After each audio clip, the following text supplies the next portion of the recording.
आज 10 सितंबर 2022 है और मैं खड़ा हुआ हूँ गंजडुंडवारा के यूपीएस थाना रोड स्कूल पर। देखिए ये यूपीएस थाना रोड स्कूल है और इसकी खासियत ये है, खासियत क्या कहिए, बल्कि मुझे समझ नहीं आ रहा है इसकी खासियत कहूँ या बुराई कहूँ, क्या कहूँ। या ये यूपीएस थाना रोड स्कूल है और ये मेन स्कूल है। इसके अंदर 4 और स्कूल शिफ्ट किए गए हैं। इसके अंदर शिफ्ट किए गए हैं KPS Gandhi road, PS Gandhi road, PS Kadarganj, PS मोहल्ला घासी। यानी कि एक स्कूल में 4 स्कूल और चल रहे हैं। टोटल मिलाकर 5 स्कूल हो गए। और आप जानकर हैरान हो जाएंगे कि ये 5 स्कूल चल रहे हैं 3 कमरों के अंदर। आप अंदाज़ा नहीं लगा सकते कि 5 स्कूल 3 कमरों के अंदर चल रहे हैं। और यही नहीं, इसके अंदर 5 आंगनवाड़ी केंद्र भी चल रहे हैं जिनके लिए कोई बैठने की व्यवस्था नहीं है, वो खुले में बैठते हैं। तो इतनी सी जगह में 5 स्कूल और 5 आंगनवाड़ी केंद्र चल रहे हैं। यहाँ पर मैं आपको बता दूं कि 3 कमरे में 5 स्कूल चल रहे हैं, मैं पहले आपको बता चुका हूँ। सिर्फ 2 टीचर हैं 5 स्कूल में, परमानेंट टीचर्स, और 2 शिक्षा मित्र हैं। एक भी सफाई कर्मचारी नहीं है। छात्र कितने हैं? 306 छात्र हैं आज की डेट में, यानी कि 10 सितंबर 2022 को 306 छात्र इसके अंदर पढ़ रहे हैं। तो बहुत ही बुरी दशा है। मैं आपको बता दूं कि 5 जो इसके अंदर स्कूल चल रहे हैं उसमें 4 प्राइमरी हैं, यानी कि पहली क्लास से लेकर और 5वीं क्लास तक, और एक जूनियर स्कूल चल रहा है, यानी 6ठी से लेकर 8वीं तक। तो इसके अंदर 5 स्कूल चल रहे हैं, 4 प्राइमरी चल रहे हैं और एक जूनियर चल रहा है। तो बहुत बुरी स्थिति है। मैं सरकार से, माननीय मुख्यमंत्री जी से, शिक्षा मंत्री से, बेसिक शिक्षा मंत्री से ये मांग करूंगा कि इस स्कूल में इंफ्रास्ट्रक्चर बढ़ाया जाए, इस स्कूल में जो है वो टीचर्स की संख्या बढ़ाई जाए, क्योंकि बहुत ही बुरी स्थिति है, बहुत ही बुरी स्थिति है इस स्कूल की। आप अंदाज़ा लगाइए कि 3 कमरों में 5 स्कूल कहीं चल सकते हैं। कहाँ पर टीचर्स बैठते होंगे, कहाँ पर छात्र बैठते होंगे? क्या सारी की सारी क्लासेस एक साथ बैठती हैं? कैसे ये स्कूल चलता होगा? मैं कासगंज के बीएसए से पूछना चाहता हूं कि आप इंफ्रास्ट्रक्चर क्यों नहीं अवेलेबल करा रहे हैं? आप यहां पर क्यों नहीं कमरे बनवा रहे हैं? जगह पड़ी हुई है, यहां पर बहुत सारी जगह पड़ी हुई है, मैं बाहर से देख सकता हूं। आप क्यों नहीं कमरे बनवा रहे हैं? क्यों नहीं टीचर्स का यहां पर जो है आप लगवाते हैं? मैंने ये सुना है कि जो ग्रामीण क्षेत्रों में टीचर्स 3 से लेकर 5 साल काम कर देते हैं, वही टीचर्स यहाँ पर आ सकते हैं। तो जो टीचर्स 3 से लेकर 5 साल तक ग्रामीण क्षेत्रों में पढ़ाने का जिनको अनुभव है, आप उनको यहाँ पर ला सकते हैं। लेकिन आपको कोई चिंता नहीं दिखती। बीएसए साहब, शिक्षा मंत्री, माननीय मुख्यमंत्री जी, आप चिंता कीजिए। बच्चों का भविष्य खतरे में है।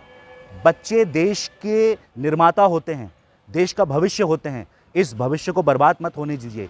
इन्हीं मांगों के साथ एक मांग मेरी ये है कि इसमें टीचर्स का अपॉइंटमेंट हो, यानी कि टीचर्स यहाँ पर लगाए जाएं। दूसरा यह है कि यहाँ पर इंफ्रास्ट्रक्चर डेवलपमेंट हो, यहाँ पर कमरे बढ़ाए जाएं, यहाँ संसाधन दिए जाएं, क्योंकि 306 बच्चे यहाँ पर पढ़ रहे हैं। 3 कमरों के अंदर 5 स्कूल चल रहे हैं और ये स्कूल क्या है, पहली क्लास से लेकर 8वीं क्लास तक हैं। तो मैं बार बार जिलाधिकारी हर्षिता माथुर जी से भी कहूँगा, बीएसए से भी कहूँगा और दूसरे अधिकारियों से भी कहूँगा कि इस स्कूल की तरफ आप ध्यान दीजिए। आज 10 सितंबर 2022 है और मैं आ चुका हूँ मोहल्ला मंसूर के प्राइमरी स्कूल पर। ये देखिए मोहल्ला मंसूर का प्राइमरी स्कूल है। पहले मैंने आपको एक थाना रोड स्कूल की हालत दिखाए थे।